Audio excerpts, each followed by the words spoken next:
a whip that had jagged bits of sheep bone embedded in it and balls of lead. The balls of lead would break open the back. The sheep. Have you guys seen the movie? I think it's called The Passion. This is what actually convinced me when I was a skeptic. And so when the spear was thrust into him to make sure he was dead, we have a surviving copy of the weight of the historical and medical evidence indicates that Jesus was dead even before the...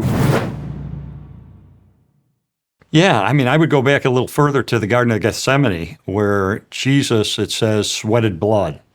And I read that when I was a skeptic and thought, that just shows this is just fantasy land. This is just a literary device to suggest that he was under stress or something. And then I find there are like 70 cases in medical journals of this medical phenomenon called hematidrosis, which is when you're under extreme stress, your capillaries in your sweat glands break down and blood seeps in and you sweat, a combination of sweat and blood.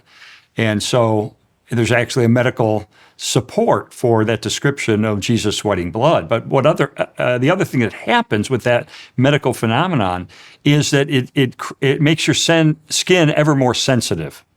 And so Jesus was set up for an incredibly painful next step, which was being flogged by the Roman soldiers.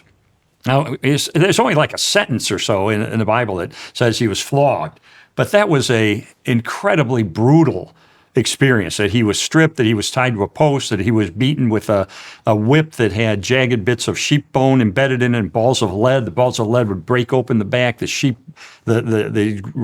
jagged sheep bone would cut the flesh. There's a eyewitness to a Roman flogging who described it this way. He said, the sufferer's veins were laid bare, and the very muscles and tendons and bowels of the victim were laid open to exposure.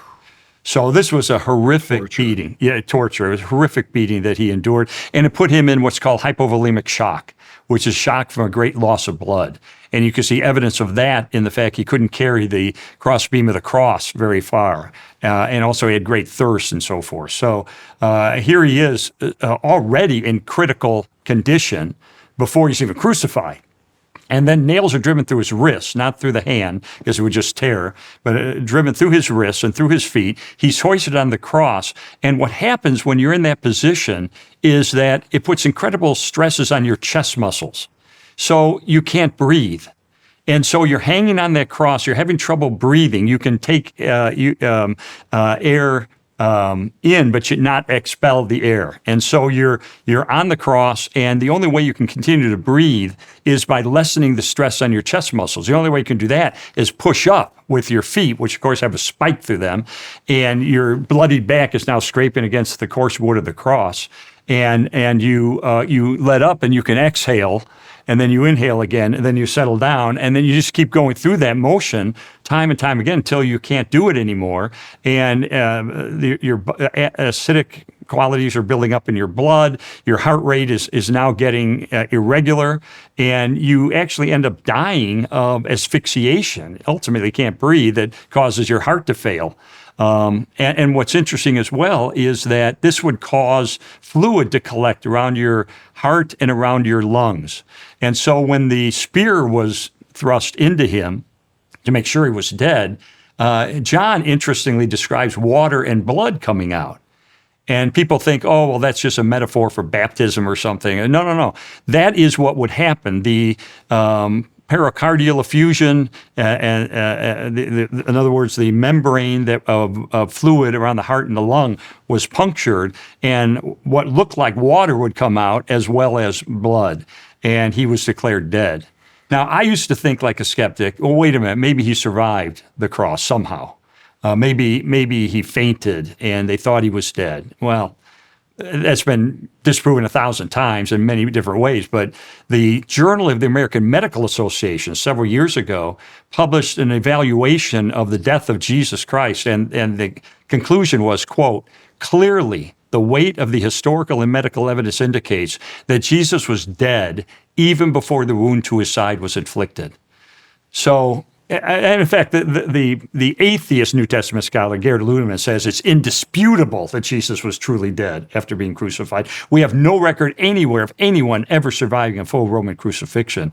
And not only do we have multiple reports of his death in the documents of the New Testament, we got 5 ancient sources outside the Bible that confirm his execution. So we have Josephus, a first century Jewish historian who worked for the Romans. Tacitus, another early historian. Mirabar Serapion, Lucian, even the Jewish Talmud admits that he was executed. So this idea that somehow Jesus survived the cross and was revived by the cool, damp air of the tomb is ridiculous. Have you guys seen the movie? I think it's called The Passion. Oh, yeah. Yes. Would you say that was pretty accurate? I would say it approached how bad it was, but didn't fully capture it. I don't think it could have, because people would have been vomiting in the audience watching if they had taken it to the, don't you think? Yes. If they had, yeah. Well, and so this is what actually convinced me when I was a skeptic, and learning this. So as you know, my father's dying of cancer. I read this first research on near-death experiences. I'd always said, well, Jesus is probably a legend. God, who can know? There's no evidence. And then I read this and I'm like, oh my gosh, maybe this is evidence. And because so many were talking about in their near-death experience this God of light who is love, and even Jesus, I was like, well, maybe I should be more open to reading the Bible. So I start reading the Bible. I go to a small group, and I'm asking my questions and wrestling. And here's what I learned, that actually, it wasn't near-death experiences that led me to faith. It was this. Everything Lee just explained is history. Historians, like that are not believers, they will not deny these things. These are facts, okay? But all that God told in advance. Jesus was a man with an address in history. I think you said that, didn't you? Quoting my good friend. But the who, the where, the how, the why, the what, the why, all of that God foretold so that we would know this is real. This is not myth. So for instance, in Isaiah, in the book of Isaiah, and remember Isaiah, we found a complete copy of the book of Isaiah in the Dead Sea Scrolls in 1948, complete copy that you can read online if you can read the Hebrew, but you can read a translation. It reads exactly like our modern day Bible. And that's how many years before the death of Jesus? 600 years or so? So 780 years before Jesus, Isaiah writes all these prophecies. Now we have... What prophecies? I'm going to tell you. But we have a surviving copy of the whole scroll of Isaiah that carbon dates to 150 to 300 years before Jesus. So this is a copy of Isaiah's original, written in 780 BC, but we have it in a museum. It tours the United States. You can go read it online, exactly what it says. And here's what it says. That Isaiah 9, that to Galilee a light has come, for a child is born, a son is given, and he will be called Mighty God, Everlasting Father, Prince of Peace. So this is Judaism. So you don't call any human God. There's only one God, and he's the eternal Yahweh, the I am, the eternal self-existent one.